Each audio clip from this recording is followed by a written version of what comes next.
membahas terkait dengan kode etik ya.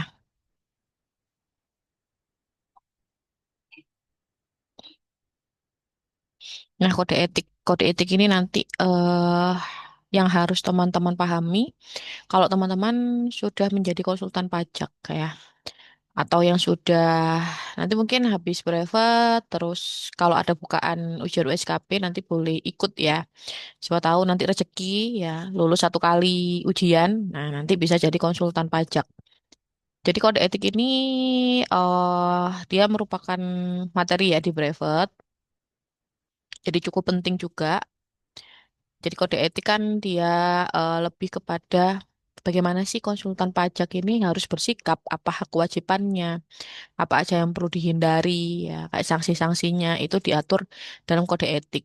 Namun biasanya kode etik ini tergantung dari asosiasi yang teman-teman tuju. Ya, jadi asosiasi perpajakan itu kan mau macam-macam. Kalau yang paling yang paling favorit atau paling banyak orang tahu itu apa? Teman-teman yang tahu apa asosiasi konsultan pajak?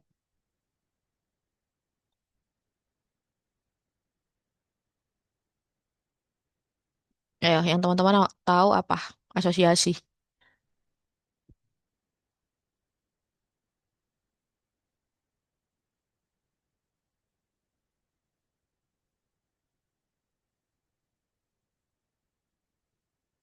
Mas Andika, IKPI, ya itu yang paling gede ya, paling gede. Yang paling banyak orang tahu pastinya ya. Yang lain mungkin selain itu ada yang tahu? Yang lain-lain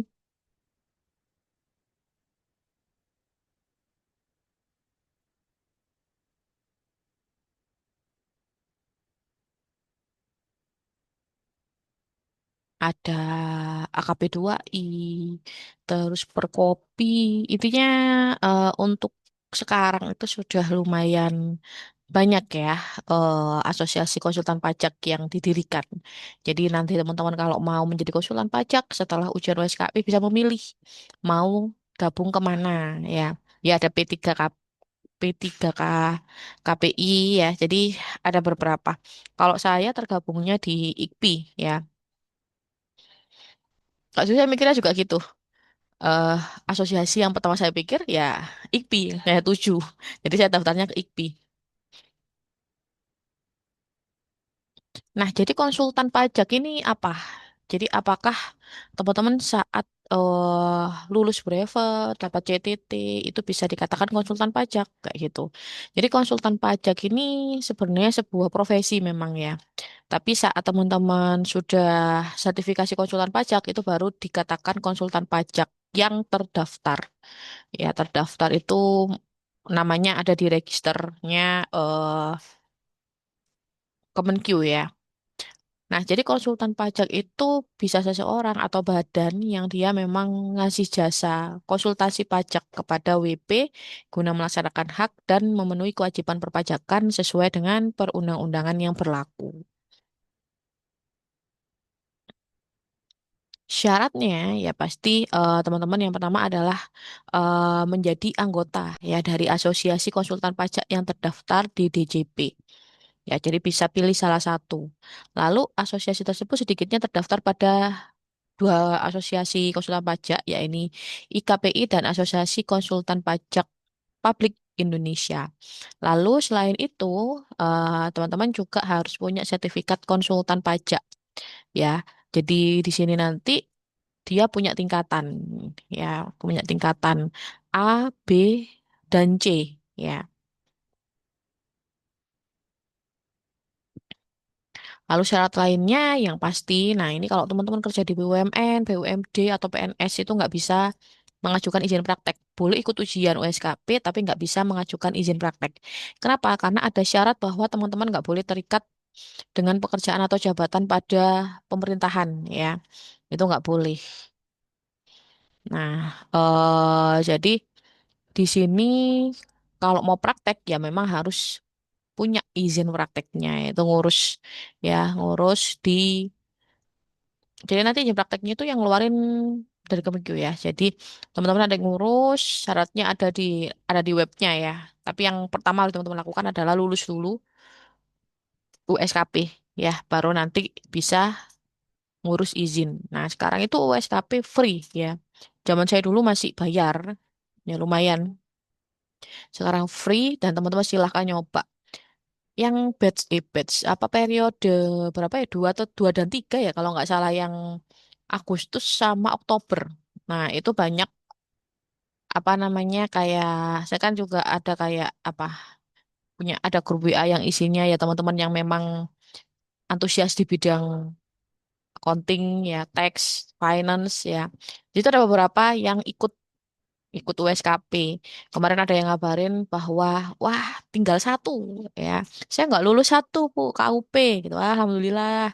Terus ada yang ngabarin one shot ya, jadi langsung lulus semua. Ada juga yang masih belum lulus ya, jadi macam-macam. Karena memang kemarin saya benar-benar mendorong untuk ikut aja, mumpung mereka ini lagi buka banyak slot ya. Sepertinya memang ya emang sih perbandingan antara konsultan pajak di Indonesia dengan WP-nya itu masih sangat timpang ya. Jadi ibaratnya kayak satu konsultan itu dibanding dengan berapa ribu WP intinya kayak gitu. AR pun juga gitu ya. AR, cuma AR kan nanti ranahnya ke ini ya ujian CPNS ya atau apa ya kalau Kemenq ada nggak mereka ini buka CPNS?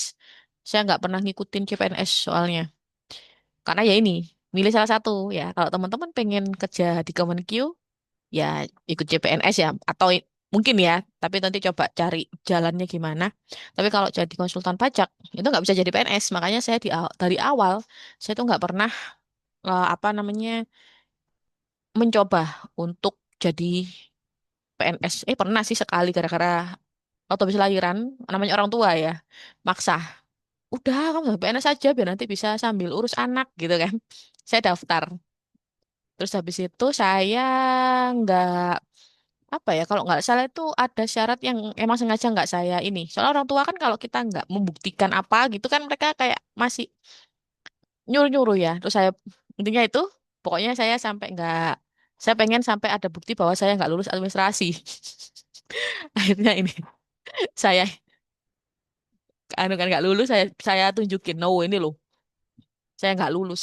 berarti saya nggak bisa ini daftar CPNS saya bilang gitu baru akhirnya nggak nyuruh-nyuruh lagi karena memang saya dari awal fokusnya ingin menjadi konsultan pajak ya jadi berbenturan jadi nggak boleh begitupun juga dengan kayak dulu saya juga pengen jadi dosen ya cuman pikir saya kan wah kalau dosen PNS ya saya tetap nggak bisa konsultan pajak jadi mungkin nanti semoga ada rezeki ya jadi dosen jalur praktisi ya kayak gitu ya jadi teman-teman harus memahami syarat-syarat yang paling penting sebenarnya adalah menentukan arahnya teman-teman itu maunya jadi apa ya apakah mau tetap bekerja di perusahaan atau ingin mendirikan konsultan sendiri atau pengen jadi PNS di Kemenq nah itu diatur ya mulai dari lulus kuliah ya harusnya ya atau semester 5 gitu seharusnya nah coba sih teman-teman pengennya itu apa karir seperti apa yang diinginkan coba diketik di kolom chat boleh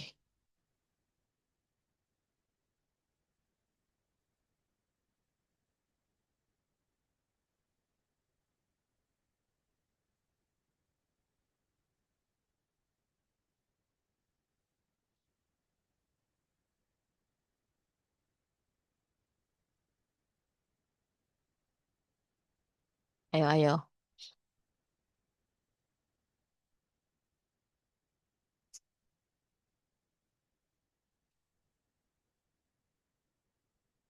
Duh, kadang ketik ini teman-teman pengen karir seperti apa sih ada yang pengen jadi dosen. Kalau saya itu kan S1 kan pajak ya. Jadi dulu tuh katanya kalau pengen jadi dosen pajak, kamu ambil di UI Fiskal gitu kan. Wah, jauh banget. Saya di Surabaya. Jadi saya S2-nya ambil akuntansi. Karena ya nggak nggak menuju dosen sih. Cuman kan kalau saya ini kan sering gini ngajar ya, diundang untuk ngisi seminar dan sebagainya. Jadi masih perlu untuk upgrade ilmu ya. Nah ini nggak ada yang mau speak up ini, mau jadi apa ini? Ya, tapi apa segala sesuatu yang teman-teman inginkan ya, mau entah mau jadi konsultan, mau jadi PNS atau sebagainya, semoga dilancarkan lah ya.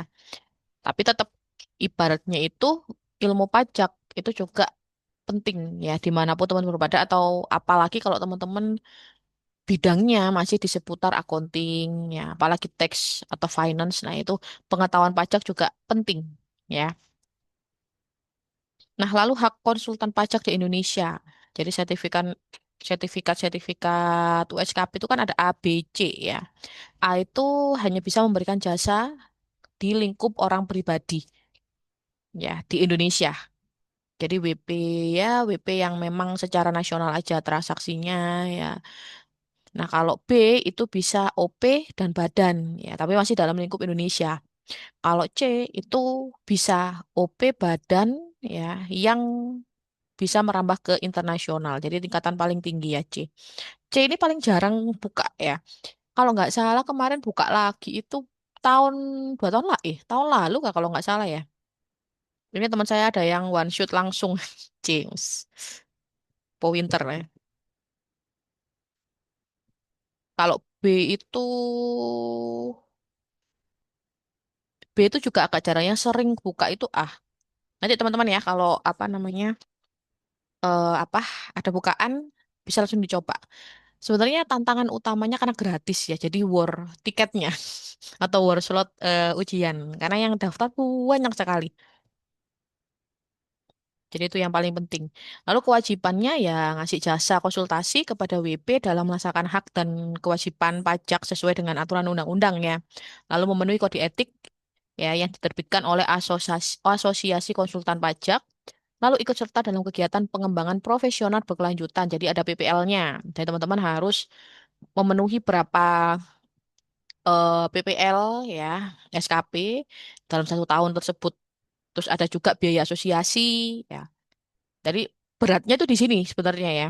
Kadang kalau kita konsultan-konsultan yang masih newbie itu kan klien aja belum punya, masih satu dua, sedangkan kita harus bayar biaya asosiasi itu bisa sampai 600.000 dalam setahunnya ya. Belum lagi ikut PPL. PPL itu satu kali PPL itu bisa hampir 1 jutaan ya. Sedangkan kita nggak hanya ikut satu kali, jadi harus mengumpulkan berapa SKP gitu saya lupa ya.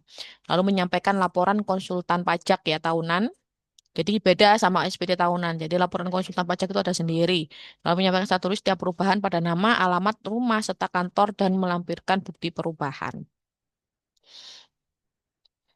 Nah, kalau di IKPI itu kode etiknya merupakan kaidah moral yang dijadikan sebagai pedoman dalam berpikir, bersikap, dan bertindak bagi tiap anggota IKPI. Lalu masing-masing anggota wajib menjaga citra martabat profesi dengan senantiasa berpegang teguh pada kode etik IKPI. Lalu kode etik IKPI ini mengatur sanksi terhadap tidak terpenuhnya kewajiban dan dilanggarnya suatu larangan oleh anggota IKPI. Ya, kalau secara singkat di sini kode etiknya ini dalam lembet ada bab-babnya ya. Jadi kepribadian yang harus dimiliki oleh konsultan itu gimana? Hubungan yang dibangun dengan teman seprofesi. Salah satunya adalah kita nggak boleh ngambil kliennya teman ya. Jadi nggak boleh rebutan klien. Misalkan kita menghasut, udah di saya aja harganya murah. Nah, jangan ya, nggak boleh. Itu udah melanggar kode etik. Lalu hubungannya dibangun dengan WP seperti apa? Ya, ketentuan-ketentuan publikasi seperti apa namanya? Kalau kita buka praktek tuh kan ada kayak apa sih namanya ya? Papan nama, tuh susah banget. Papan nama, nah itu ada ketentuannya. Jadi kita nggak boleh terlalu yang terang-terangan apa namanya ya promosi. Jadi makanya sekarang konsultan itu promosinya ya via apa? Mereka sering ngadain webinar free ya itu adalah bagian dari promosi sebenarnya. Lalu pelaksanaan kode etiknya gimana? Pembahasan tentang Dewan Kehormatan hingga keputusan-keputusan Dewan Kehormatan. Nanti teman-teman kalau udah gabung ke asosiasi pasti akan detail ya dapat ininya. Dapat apa namanya? Saya kasih tunjuk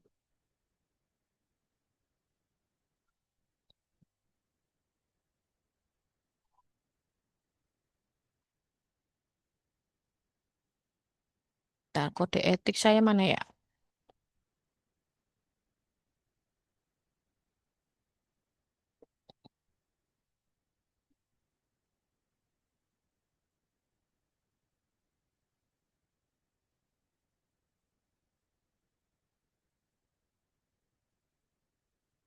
Kode etik.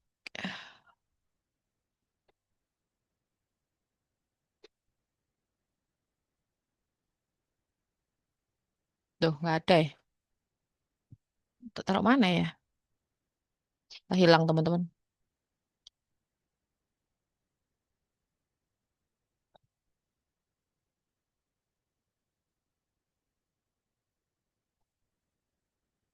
Saya juga dulu tuh kalau nggak salah ada juga dapat apa?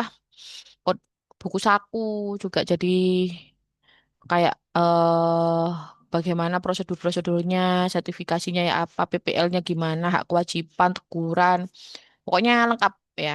Itu didapat pas saya dapat izin praktek. Oh, kayaknya nggak di laptop deh. Kayaknya nggak di laptop.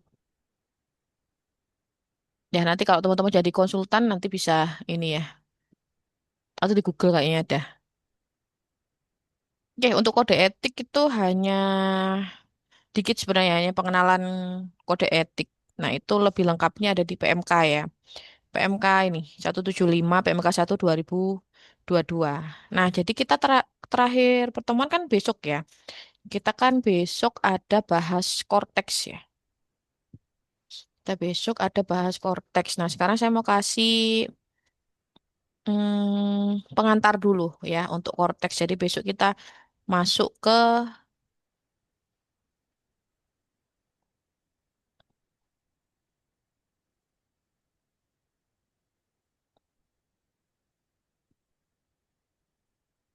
biar besok bisa masuk ke ini, ke yang lebih khusus ya. Nah, ini Cortex saya error mulu, jadi saya pakai incognito. Ini di sini ada yang pengguna Cortex juga, apakah error?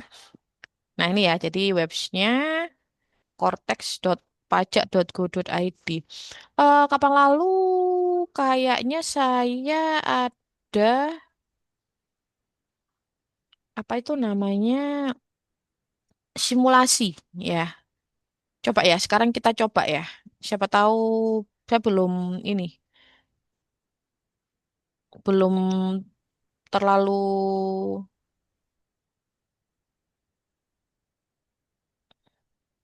detail kemarin waktu nyoba. Jadi staff saya yang cobain. Kan saya dapat simulasi ya. Terus saya minta apa anak-anak, ini tolong dong bisa nggak diakses nanti saya mau pakai pas teman-teman materi Cortex biar bisa apa praktek coba-coba semua. Katanya terus katanya ada yang lapor bisa ya. Terus saya mau nyoba belum sempet. Oh itu ya saya drop di grup. Coba teman-teman login ya. Coba pakai Incognito aja kalau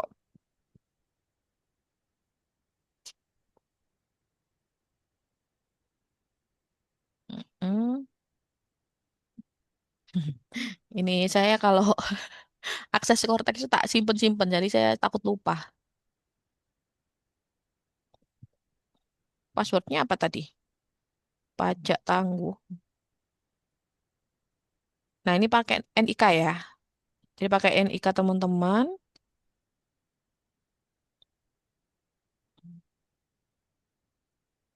Oke. Nah, ini saya bisa. Dah, silakan login pakai NIK-nya teman-teman masing-masing.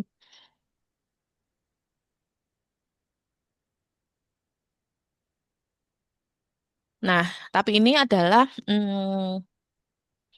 terbatas ya, terbatas. Jadi kalau kita impersonating, nah kita hanya terbatas di SPT sama billing ya.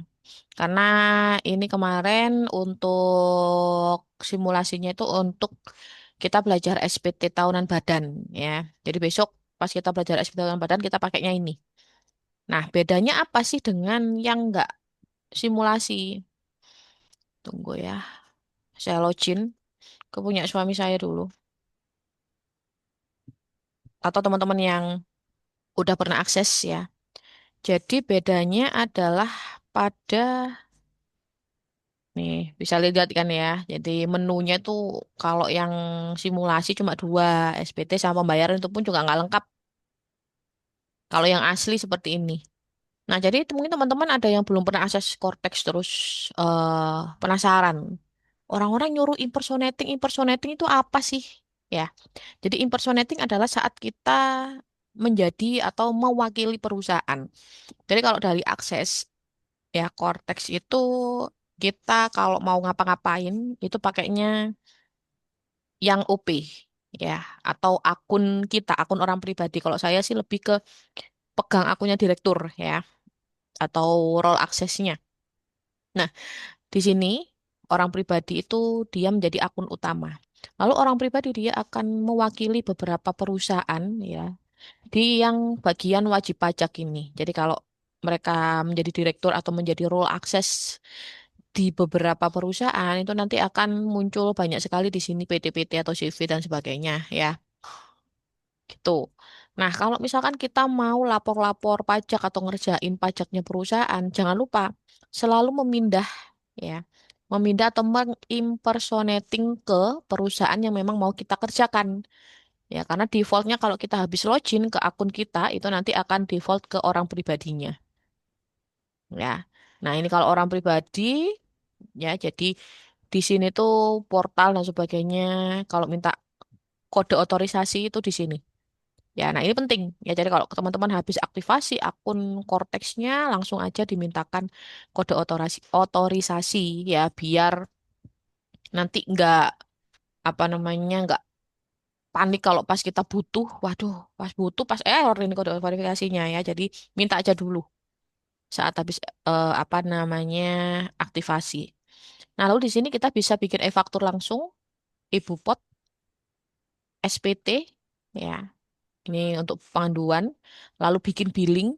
Nah, kalau teman-teman dapat surat paksa, surat teguran, itu langsung aja dibikin dari pembuatan kode billing.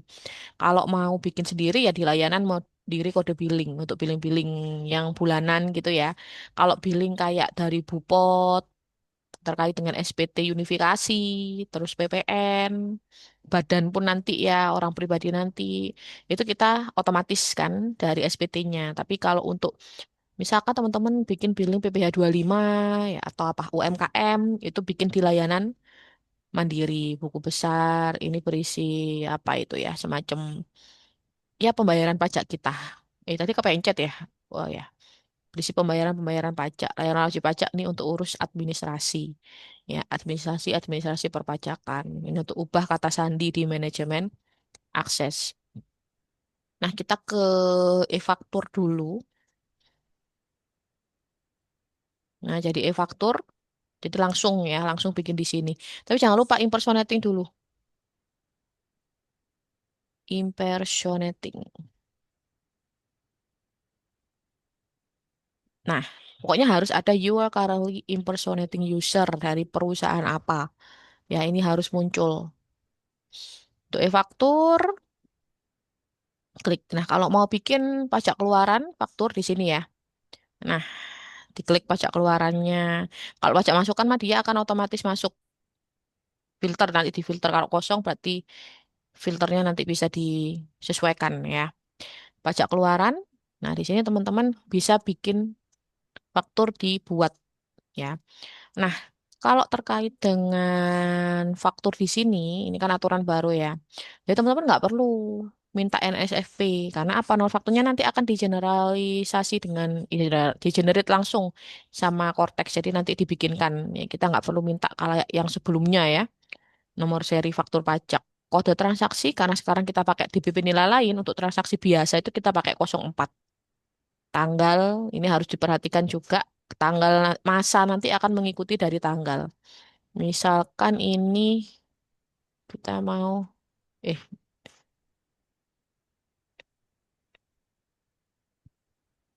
udah nggak bisa ya?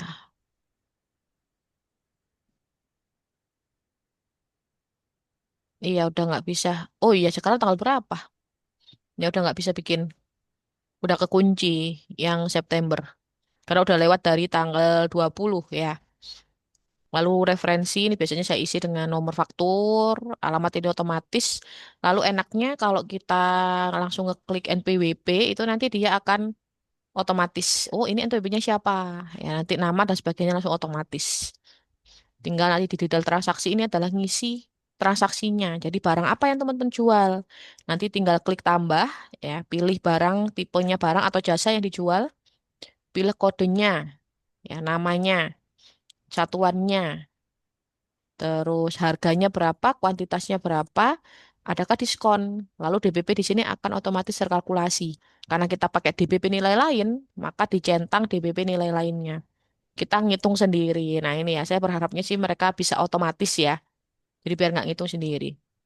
Tarif sudah otomatis 12%. Nanti dia akan otomatis mengkalkulasi di sini. Lalu disimpan ya. Nanti nambah, ditambah, tambah sampai sesuai dengan invoice ya. Nah, baru nanti kalau belum yakin bisa disimpan konsep. Kalau sudah yakin bisa langsung di-upload. Upload ini nanti berarti sudah terbit ya. Tanda upload juga nanti didasari dengan di sini itu nanti akan muncul PDF. Kalau masih muncul pensil sama bulat gitu itu masih belum di-upload ya. Jadi kalau upload itu nanti muncul PDF. Tuh bisa juga via impor ya, via impor pakai XML itu juga bisa. Cuman saya itu paling jarang impor ya. Karena di laptop saya itu nggak bisa, selalu error. Jadi saya kalau kayak lapor-lapor, kayak misalkan digunggung atau apa, itu saya minta staff saya untuk convert convert dulu ya ke XML pakai Windows. Baru nanti saya yang impor. Pusing juga ini laptop ngeselin nih. Nggak kompatibel dengan pajak ini. Nah, itu ya, itu cara kita untuk bikin faktur keluaran. Nah, itu tadi kalau yang biasa ya. Jadi faktur keluaran atau faktur penjualan kita itu kan ada yang kita ini ada uang muka sama pelunasan atau yang satu kali aja. Nah, kalau uang muka dan pelunasan tinggal dicentang aja di sini.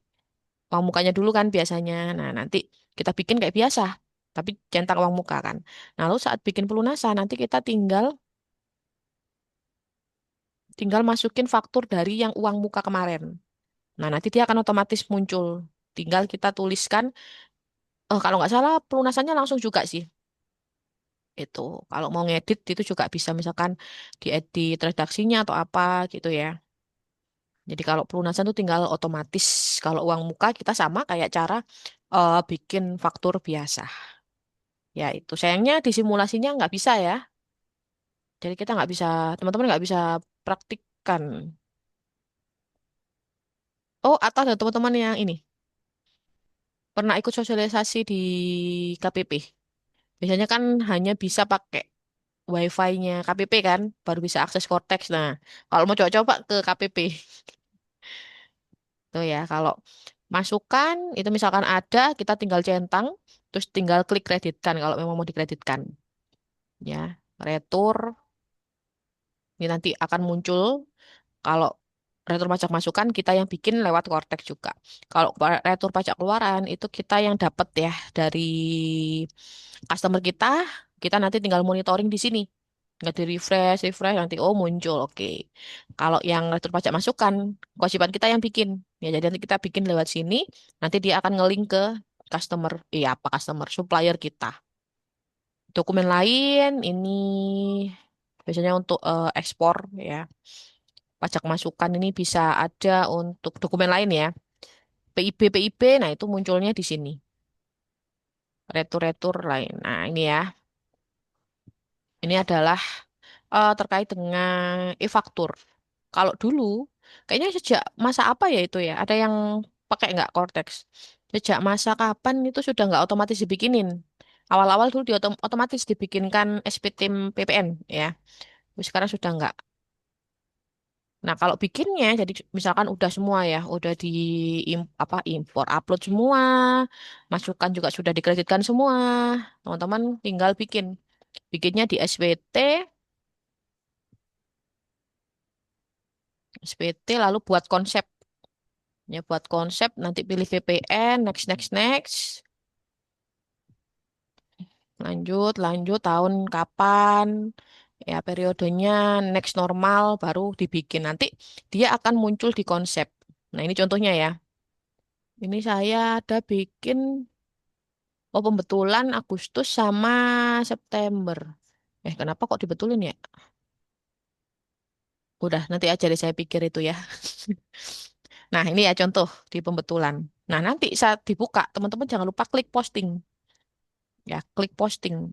Nah, nanti, oh ini betulin di Gunggung. Oh ya, ya, ya. Maaf ya, saya tuh kadang ya lupa kalau nggak diingetin sama asisten saya. Nah, ini ya, jadi harus diklik posting, terus dipastikan kalau mau lihat daftar A1, A1 ini untuk daftar ekspor BKP, A2 untuk yang penjualan dalam negeri, B1 untuk yang apa, impor ya, B2 untuk yang dalam negeri, B3 untuk yang tidak dikreditkan atau yang dapat fasilitas, C ini untuk daftar PPN dan PPNBM yang dipungut oleh pihak lain. Nah, ini lampiran-lampirannya ya. Kalau posting nanti dia akan isinya itu sesuai dengan pajak keluaran kita, pajak masukan. Intinya yang sudah kita akses tadi di e-faktur ini itu nanti masuk. Sambil dicocokin ya, soalnya takutnya pas error. Oh, ini kemarin itu, oh ya ya ya ya, ini mereka anak-anak pembetulan Agustus itu karena di gunggungnya itu salah PPN. Ya ya, ingat saya. Nah, itu ya. Jadi harus dicek lagi karena kadang emang agak-agak error. Nah, ini ya. Ini saya kasih tunjuk juga kalau misal gimana sih caranya. Ini mereka udah, oh belum belum. Nah ini gimana caranya kalau kita mau lapor ya. Jadi ini kan dipastikan udah benar ya, udah benar semua dan sebagainya. Lalu kalau mau lapor itu diisi nanti jabatannya apa dulu ya. Ini karena masih kosong awal-awal.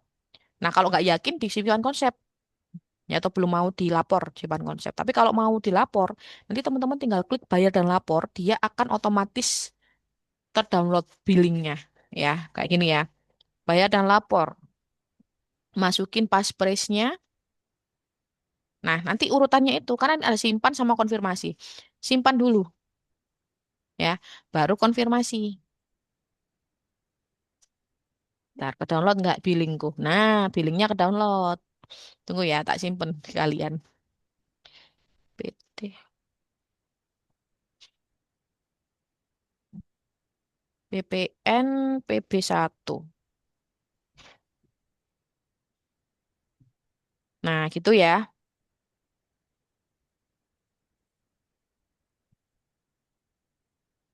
Nah ini dia langsung masuk ke menunggu pembayaran. Nanti kalau teman bayar billingnya, dia akan otomatis terlapor. Bedanya sama yang sebelumnya adalah kita bayar ya klik lapor ya. Tapi kalau yang Cortex itu enak. Jadi kita bayar langsung dia otomatis. Enaknya apa? Kalau pas kita ada di tanggal akhir bulan, tanggal 31 di jam-jam 11 malam. Udah mepet kan? Kita baru bayar. Nah nanti dia akan otomatis terlapor. Gitu ya. Tapi juga tetap diperhatikan ya. Di SPT ditolak. Takutnya ternyata kita nggak ngerti dia masuk di SPD ditolak. Nah seperti itu ya. Jadi di konsep dia hilang, dia akan masuk ke nunggu pembayaran. Kalau udah dibayar masuk di SPT dilaporkan. Saya nggak bawa token ini. Kalau bawa sekalian saya tunjukin udah kebayarnya.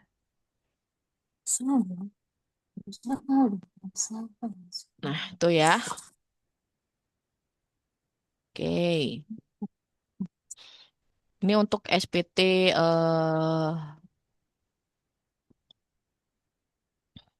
BPN. Nah, kalau Ibu Pot ini ada BPPU, BPNR, setor sendiri, digunggung, BP21 dan sebagainya ya. Nah, teman-teman bisa menggunakan Ibu Pot ini untuk bikin bukti potong ya, bukti potong 21, 23 dan sebagainya. Dan ini BPU. Ibu Pot BPU ya, teman-teman bisa buka. Nah, bikin ya tadi ya, bikin kan. Nah, nanti teman-teman isikan masanya kapan yang mau dibikin, NPWP-nya berapa, nanti NITKU-nya ya. Lalu di sini penghasilannya, ntar coba saya pinjam Nah, NITKU-nya, nah fasilitasnya ada nggak? Tanpa ya. Nama objeknya apa? Ya, misalkan ini dari kegiatan apa? Jasa ya atau apa? Banyak di sini ya pilihannya ya. Nanti dicocokin. Misalkan hadiah undian. Nah, dia langsung otomatis ke 4 e dua. Atau misal dari jaksa aktuaris. Nah, dia di 23. Misal dia dari apa ya? Desain. Terus apa? Bendarawan. Nah, ini ya. Jadi nanti dicocokkan objeknya apa ya biar penetapan jenis pajaknya itu benar. Lalu berapa? Misalkan 80.000. Nah, nanti dia akan otomatis mengkalkulasi ya jenis dokumennya apa itu diisikan, tanggal dokumen dan sebagainya. Nanti tinggal simpan konsep kalau nggak yakin, kalau sudah yakin langsung disubmit. Ini untuk unifikasi ya. Jadi bisa 23, 22, 4 ayat 2 ya dan macam-macam. Kalau Bupot PPh satu ini kalau mau ngisi yang pakai tetap itu ada di Bupot bulanan pegawai tetap ya. Kalau A1 ya di A1 ya. Kalau selain pegawai tetap ada di BP 21 ini. A2 ini untuk PNS ya. Untuk PNS. Kalau A1 ini untuk karyawan yang dia resign atau di akhir tahun ya. Kalau Januari sampai November di pemotongan bulanan, kalau yang Desember di BPA1. Nah, cara inputnya simple ya. Jadi kita ke Bupot belum terbit. Nah, jadi inputnya satu-satu ya, per karyawan. Kalau karyanya banyak ribuan, teman-teman bisa aja pakai impor data ya. Nanti bisa download template-nya dari sini. Kalau ribuan ya, kalau cuma satu orang ya di-create aja biasa ya. Dipilih masanya sama kayak tadi. Apakah pegawai asing? Tidak. NPWP-nya berapa? Misalnya ya, PTKP-nya, jabatannya apa di situ, nama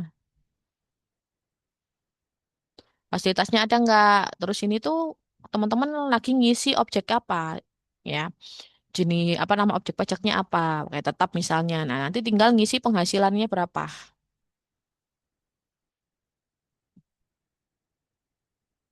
Bentar, nah, nanti dia akan otomatis terkait dengan tarifnya. Ya, jadi simple. Mbak, tutup jam. Nah, gitu ya. Jadi caranya seperti itu. Gampang kok. Kalau dari yang lalu ya, apa namanya? Sebelum Cortex itu sebenarnya Cortex ini mudah. Kenapa? Karena ya satu aplikasi untuk semua pajak ya. Jadi lebih mudah. Begitupun juga kita kan ibaratnya bikin bupotnya ya di sini. Ya, bikin fakturnya ya di sini. Nanti SPT-nya ya tinggal milih. Teman-teman mau bikin SPT yang mana? Ya, nanti lihat di SPT. Nah, ini macam-macam, tinggal buat konsep konsep. Kalau mau lapor P21 tadi udah bikin bupot kan semua, udah diterbitkan. Kalau mau bikin apa namanya? SPT-nya nanti tinggal pilih di sini. Unifikasi juga bisa ya. Jadi sudah lengkap lah sebenarnya ya. Gitu. Nah, ini untuk e-faktur, e-bupot, SPT. Ada yang mau tanya sampai sini?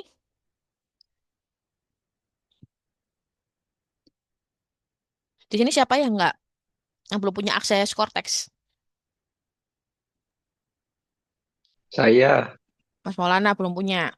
mm-mm, Tapi pernah ikut ini nggak sosialisasi di kantor pajak nggak, Mas? belum belum. Belum pernah. Mas Maulana domisili mana? Kota Serang, Oh, Serang. Banten. Kalau Surabaya mah bisa saya ajak, Mas. Coba coba main-main ke KPP. Biasanya mereka bisa simulasi di ini, di mana pakai wifi-nya mereka. Itu baru bisa buka simulator Cortex tapi yang mirip kayak Cortex beneran. Kak, emang kalau misalkan kita buka Cortex di laptop kayak gini langsung gitu Mm-mm. nggak bisa dibuka ya? Pakai incognito aja. Oh berarti Kalau Cortex itu nggak kalau bisa sekarang diaktifkan. bisa sih, tapi nggak tahu. Kan mereka itu kayak sering error kan. Nah, caranya pakai incognito. Tapi Mas Maulana punya akses pribadi untuk NPWP pribadi, NIK-nya? Kayaknya enggak punya deh Nggak kayaknya. punya. Belum ada Soalnya udah kebiasaan NPWP. dilaporin sama ini apa Hmm, perusahaan kan biasanya. nah, itu bikin. Nanti punya pribadinya bisa dipakai explore, buka-buka. Jadi buat belajar. Terus kalau misalkan saya daftar udah Mm-mm, punya tuh ya. mm-mm. Ketika udah punya gitu bisa mengganggu perusahaan untuk akses Enggak apa lah, laporan saya nggak. enggak. Nanti pun misalkan perusahaan melaporkan punyanya Mas Maulana di tahun pajak 2025, mereka pasti tanya korteksnya. Karena udah pakai Cortex kan 2025. Jadi teman-teman yang belum aktivasi, segera aktivasi sebelum akhir tahun katanya. Ya, intinya kalau mau belajar-belajar gini tuh dimulai dari daftar untuk diri sendiri dulu. Jadi kalau akses punya diri sendiri kan enak ya, lebih mudah gitu ya. Aduh, duh. Cuman Cortex ini kan masih berkembang. Jadi beberapa kayak apa namanya inputan gini-gini tuh masih banyak yang kadang ganti. Misalkan saya ngajarin sekarang ya. Nah, beberapa bulan kemudian itu belum tentu masih ada. Tapi upgrade kok ya, semakin baik. Cuman kalau masalah errornya emang nggak tahu ya, kok nggak semakin baik ya, malah semakin error terus. Ini aja saya udah sebulanan, nggak sih, 2 minggu mungkin ya, atau 3 minggu. Itu hanya bisa pakai incognito doang biar kebuka. Kalau pakai browser biasa itu nggak bisa, bener-bener nggak bisa. Cuma muter terus, tahu ya. Kalau kalau komplit paling disuruh hapus, hapus apa? Hapus caci, terus disuruh apa gitu. Intinya template lah ya. Udah dilakuin pun juga kadang nggak bisa. Nah, itu ya, ini tadi e-faktur, e-bupot, sama SPT. Lalu ke pembayaran. Pembayaran ini dilakukan untuk kalau misalkan mau PBK, itu bisa lewat sini. Bikin kode billing di layanan Mandiri Kode Billing. Ini juga teman-teman bisa pilih ya, bisa pilih. Contoh, nah, mau bayar apa? Tinggal dipilih. Misalkan PPh 25. Nih, 25 badan masa kapan? Oktober kah? Atau September? Atau apa? Banyaklah macamnya ya. UMKM. Nah, UMKM ada PPh final UMKM Seto sendiri. Masa kapan? Nah, itu bisa via sini. Nanti tinggal dimasukkan apa namanya nominalnya berapa ya. Kalau dapat tagihan pajak, contoh misalkan ini ya. Biasanya kalau ada tagihan, itu kita tinggal bikin billingnya di sini. Jadi pakai yang pembuatan kode billing atas tagihan pajak. Nanti muncul kan di sini tinggal dicentang. Ya, tinggal dicentang terus di sini bikin kode billing. Nanti dicentang kita masukin nominalnya berapa, terus lalu buat kode billing nanti dia otomatis membuatkan. Lebih mudah kan? Kalau sebelumnya kan kita harus ngisi ngisi nomor STP-nya berapa dan sebagainya. Kadang saya minta bantuan AR buat bikin. Nah, sekarang udah bisa bikin sendiri. Tinggal klik ngisi mau bayar berapa, udah terbit billingnya, tinggal dibayar.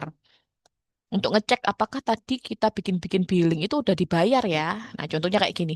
Kita bisa ngecek pada daftar kode billing yang belum dibayar. Nah, kayak ini tadi kan saya bikin tuh yang SPT masa PPN. Nah, dia muncul nih di sini. Karena dia apa? Karena dia belum dibayar. Kalau udah dibayar, nggak akan muncul di sini. Tuh ya, ini restitusi dan sebagainya. Dah, lumayan lengkap. Kalau mau ngaju-ngajuin layanan administrasi, itu bisa di layanan wajib pajak, pilih layanan administrasi, terus buat permohonan layanan administrasi. Ini untuk ngajuin misal pengurangan sanksi atau pengen mengajukan PPh final UMKM. Ini di sini ya. Ini PPh final UMKM yang kemarin saya screenshotkan di PPT ya. Nah, ini lengkap ya. Terus lah ini pengungkapan tidak benaran, pengajuan SKB BPN, endorsement ini apa ya? Saya belum pernah coba. Apa kita di endorse? Nah, ini jadi lengkap ya di sini kita bisa akses. Tapi kembali lagi teman-teman harus apa ya? Verifikasi ke KPP-nya. Karena beda KPP, beda penanganan. Ada KPP yang di sini ada ya, tapi mereka nggak bisa melayani pengajuan dari Cortex. Tapi di kota, misalnya kota A, itu bisa. Soalnya saya sudah mengalami ya. Jadi ada yang saya kemarin itu mengajukan pengurangan sanksi. Pengurangan sanksi itu di mana ya? Ini kalau nggak salah. Nah, ya, pengurangan sanksi. Nah, ada di KPPA itu saya bisa via Cortex. Di KPPB dia nggak melayani via Cortex. Nah, itu sebenarnya celah ya. Bisa tuh dijadikan apa namanya ide skripsi mungkin ya. Nah, ini ya bisa mengajukan di sini. Jadi harus tektokan lagi ya. Mastiin. Soalnya takutnya kita udah ngajuin sini, mereka nggak bisa baca. Wah, bahaya. Itu ya penyakitnya itu memang kurang apa menyeluruh ya. Saya di bea cukai kayak gitu. Kalau saya impor nanganin kota A, itu ngumpulin dokumennya di platform ini. Kota B beda lagi, kota C beda lagi. Ada makanya masih manual. Ya, begitulah birokrasi di Indonesia. Nah, ini ya, jadi banyak sekali macam-macam ini juga semakin lengkap sih sepertinya. Awal-awal dulu paling cuma sampai mana ya? Ini ya nggak selengkap ini kok. Ya, jadi bisa melakukan layanan wajib pajak. Minta edukasi juga di sini ya. Jadi teman-teman kalau mau daftar edukasi itu juga bisa. Jadwal kegiatan edukasi. Tapi saya belum pernah coba sih di sini. Oh, lumayan nih. Tapi biasanya daftarnya via link ya. Nah, materi coba diakses. Harusnya sih ada ya. Nanti bisa tracking. Terus kalau mau lihat apakah saya kena SP2DK atau apa, itu cek aja di dokumen saya biasanya. Nah, itu tadi dokumen atau oh ini saya pas kena SP2DK. Muncul ya, munculnya di email juga di Cortex atau di notif juga. Jadi sering-sering dicek pemberitahuannya. Ini SP2DK kapan ya? Apakah saya sudah tahu? Kayaknya iya sih. Saya kalau nggak buka catatan itu kerjaan itu lupa. Soalnya ya sehari-hari kadang energi sosial tuh sampai habis. Ketemu orang berapa kali, negosiasi berapa kali. Gitu ya. Ada pertanyaan? Ini untuk pengenalan korteksnya, besok kita akan lebih spesifik ke badan ya. SPT badan sama OP. Kalau badan besok kita bisa langsung pakai simulator ya. Jadi teman-teman besok bisa langsung pakai simulator. Kalau OP ini nggak bisa sih kayaknya ya. Apakah bisa?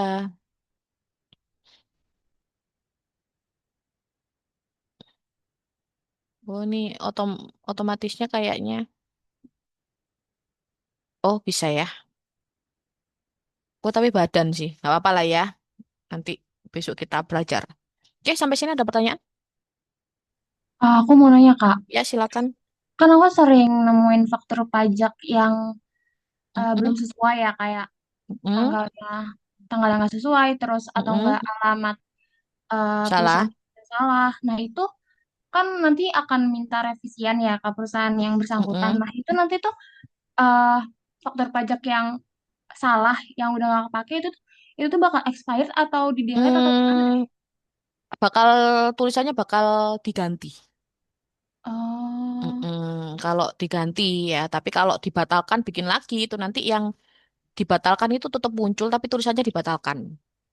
Jadi oke. jadi nanti itu ada kayak wah ini perusahaannya ini nggak ada masukan nih. Ntar, yang mana ya ada masukan ya? Ini. Nah nanti dilihat di sini status. Oh, oke oke. Nah valid nggaknya. Nah, udah dikreditkan apa belum? Approve apa enggak statusnya? Nah, jadi status ini macam-macam. Kalau dibatalkan ya cancel. Nah, Hmm. itu. Jadi dilihat ya di sini statusnya. Makasih, Kak. Ya, sama-sama. Biasanya tuh kalau kamu salah alamat, ini kan alamatnya kan ngikut dari daftar, dari alamat perusahaan yang ada di administrasi pajak kan. Nah, biasanya kamu kan disuruh ini, ganti alamat, pindah alamat, pengajuan pindah alamat dulu. Biasanya gitu. Yang kemarin itu ada lucu. Gak tahu, batch ini Kak atau yang 7 atau batch sebelum-belumnya. Ada yang pengganti. Nah, pengganti ini nggak jadi ganti. Akhirnya dihapus toh, hilang. Normalnya ikut hilang. Nah, itu ternyata banyak yang case-nya seperti itu beberapa waktu terakhir. Jadi akhirnya kan karena saya nggak pernah mengalami ya, terus saya suruh ke KPP aja karena apa namanya di situ harusnya nggak seperti itu. Jadi kalau kita pengganti itu kan masih create ya, jadi belum di approve kan. Nah itu harusnya kita masih bisa hapus. Tapi kenapa kok hilang? Hilangnya itu ya pengganti yang dihapus hilang, normalnya hilang. Harusnya kan nggak. Harusnya saat kita menghapus pengganti itu normalnya muncul ya sebagai nggak jadi diganti lah ibaratnya kayak gitu. Kalau kayak gitu kan berarti ada error tuh di korteksnya. Nah, terus saya iseng kan tanya ke KPP, KR. Iya banyak tuh yang case-nya seperti itu. Terus itu gimana ya?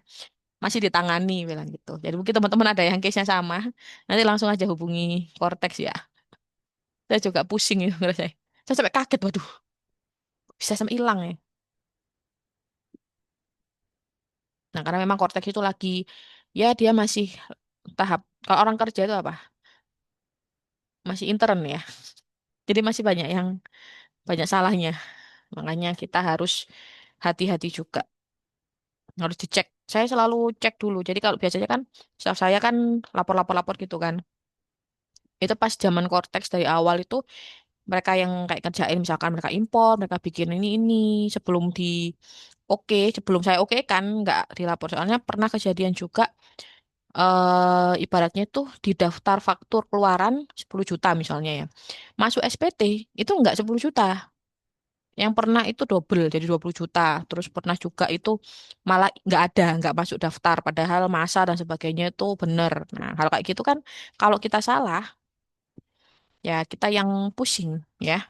Nanti pembetulan dan sebagainya, nanti klien marah ya akhirnya ngalahin ya. Saya ngecek dulu baru di running tuh.